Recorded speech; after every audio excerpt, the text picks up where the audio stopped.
Hello tout le monde, c'est la partie 2. Comme vous voyez, on est en plein jour. Voici les cartes qui se sont rajoutées après que la vidéo est coupée. Je m'en suis pas rendu compte. Donc voilà, on en était au 10 de denier. Et ensuite, j'ai voulu un petit peu faire la suite par rapport à ces deux dernières cartes qui sont très importantes parce qu'elles parlent de fin de cycle. Et là, on peut constater qu'on a quand même 3 arcanes majeures sur mon tarot complet. Donc, c'est quand même hyper important. Et on a une reine. Donc, c'est parti. On va terminer par rapport à ces deux dernières cartes qui, pour moi, sont vraiment très dissociées du jeu.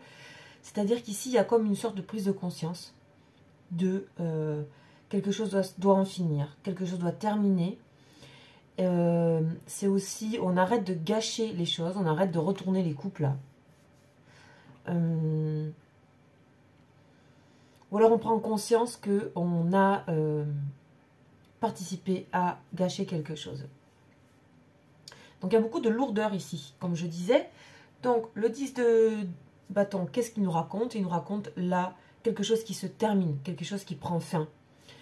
Quelque chose qui doit prendre fin. Pour redémarrer sur un nouveau cycle. Donc on va laisser tout le poids des bâtons, tout le fardeau, on va le mettre de côté, on va le laisser. Donc on continue par rapport à, suite à ça, est-ce que la question c'était sur quoi on redémarre après ça? Est-ce que ça continue? Est-ce que c'est pire ou pas? Non, ici on parle de, avec le fou, on parle de libération. Le fou c'est toujours une carte de libération. Le fou, il a rien, il n'a plus rien sur lui. C'est vraiment le personnage qui n'a, avec le pendu qui souvent perd ses pièces. Là, on ne voit pas les pièces, mais la position de force et de liberté, c'est le fou. Donc, on se libère. On retrouve ses instincts avec le chien, etc. On est poussé à retrouver ce qui nous anime profondément et ce qui nous met en mouvement. Ok. Suite à ça, on parle du magicien.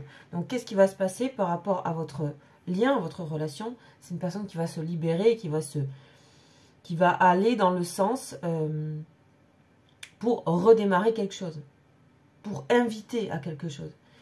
Donc, ça pourrait être... dans le magicien, il y a toujours une notion un petit peu de manipulation. Puisque c'est un magicien et qu'il a des outils, qu'il est jeune, qu'il a beaucoup de potentiel. C'est aussi une carte d'intelligence.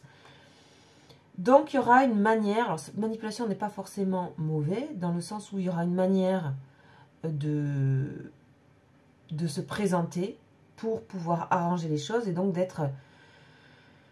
de se montrer sous son meilleur jour, en fait, d'une certaine manière. De montrer les choses sous un meilleur jour. Donc, on va user sur le moment d'outils, de techniques pour pouvoir créer ça au plus vite. Dans ce sens-là, c'est une forme de manipulation qui reste tranquille, douce. On n'est pas dans l'horreur. Donc, derrière ça, c'est prouvé qu'il n'y aura pas un espèce de tour de magie. Il y aura l'ermite. Donc, ça veut dire que l'ermite nous parle de profondeur, nous parle de vérité intérieure, nous parle de cheminement profond, d'indépendance et d'autonomie. Donc, on a une personne qui se montrera, ici, on a le diamant dans le cœur de l'ermite, qui montrera quelque chose cette technique est pour montrer quelque chose de plus profond par la suite. Ok. Et ici, on a la reine de denier. Donc là, on parle de mettre en place des choses concrètes et d'être dans une forme de simplicité. Donc, on a une personne qui, normalement, et peut-être ça peut vous parler aussi pour vous, va aller vers une forme de simplicité de soi, je dirais d'honnêteté en fait, d'authenticité, de simplicité. Tous ces mots peuvent résonner et chacun a une signification qui est différente. C'est à vous de voir celui qui vous parle. Ok. Donc on peut, pour moi, c'est un peu cette sensation qu'on redescend sur Terre et qu'on va faire les choses bien. Et qu'on va arrêter de divaguer, en fait, de ruiner. De la relation que vous entretenez. Ok, on va voir les conseils qui vous sont donnés à vous. On va prendre le Béline.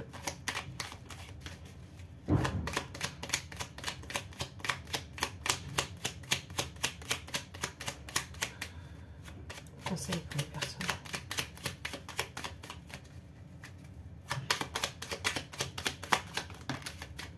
Oh là là, on a la grâce. Bon, il y a une énorme protection pour vous. On vous dit que les prières que vous faites sont exaucées. C'est une carte de prière, la grâce. On dit que les prières sont exaucées. On dit que vous êtes aidé par des protections. Vous l'appelez comme vous le voulez, le divin, les protections. Vous n'avez pas grand-chose à faire. Parce que les choses, vous les connaissez en fait. Ici, ce tirage, ça doit vous parler parce que vous avez déjà cette intuition. Et vous avez déjà même... Comment dire, plus que des intuitions, c'est que vous savez que déjà tout ça, ça vous avait déjà été communiqué d'une certaine manière. Ouais. On voit que pour certaines personnes, vous avez décidé de choisir la stérilité face à la situation là, par rapport à Velia. Vous avez décidé d'être neutre, en fait. Ok, ben, c'est ce qu'on vient de me dire, donc voilà, d'être neutre et surtout d'être honnête et stable par rapport à vous-même. De ne pas vous mettre dans une situation qui vous mettrait dans une forme de faiblesse en fait, de vous-même. Vous êtes resté forte par rapport à ça. On a le changement, on a des changements, éclaircis changements, on parle de communication. Donc vous laissez les choses, en fait, la météo faire. Vous laissez le changement se faire de lui-même. C'est ce qui vous est conseillé. Hein. Voilà, la sagesse. Bon, excellent. Deux protections ici entourées du changement. Vous savez très bien que les choses, si elles doivent changer, elles changeront. Parce que vous avez décidé de prendre une position de dire, eh ben voilà, j'observe. D'accord? Donc, c'est pour ça le pendu peut vous parler aussi. Hein. J'observe la situation et je me mets dans la protection. Je demande des protections et je vois que le changement doit se faire. On a des messages, voilà, hein, on voit que vous êtes relié à votre voix intérieure, quoi. En fait, votre voix intérieure, celle de l'honnêteté, de la simplicité, de celle qui vous met dans quelque chose de juste, en fait. Donc, vous avez refusé vraiment de vous rendre, de vous mettre dans la servitude de cette personne et de cet amour-là, en fait. Même si il y a un sentiment qui est là par rapport à cette personne. Il y a un sentiment, il y a quelque chose. Mais vous avez décidé de pas aller dans ce qui ne vous correspond pas. De ne pas vous laisser aller à des sentiments négatifs. Que ça soit l'envie, la jalousie, de résister à des choses que vous avez pu recevoir de cette personne. Dernière carte. Oh, on a l'emprisonnement. Donc, c'est le cloître. Donc, pour l'instant, c'est vraiment que vous... Pour moi, c'est encore un signe de protection, en fait. Hein. C'est-à-dire que vous êtes...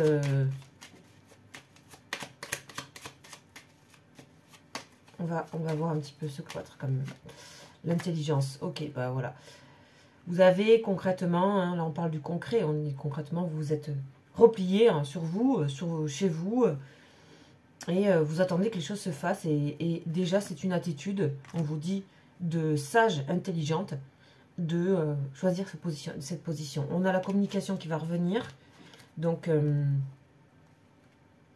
voilà, on voit aussi que ça vous a quand même fait souffrir tout ça. Mais il y a une protection sur vous. On a vraiment... Ça, c'est très important. Voilà, donc j'espère que ce tirage vous aura parlé.